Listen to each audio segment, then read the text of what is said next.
आज पुन्हा एकदा पिंगलसेमध्ये आलेलो आहे मी पालखीसाठी. दादा माझा भाऊ गणेश. दादा कुठली पालखी आहे? योगेश्वरी आईची पालखी आहे आणि खूपच आज धमाल येणार बघायला.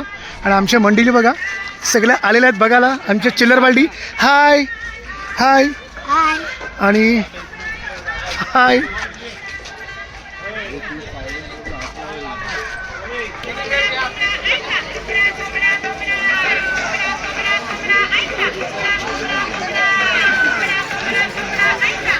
पालखीमध्ये पण जरा क्राऊड आहे थोडेफार.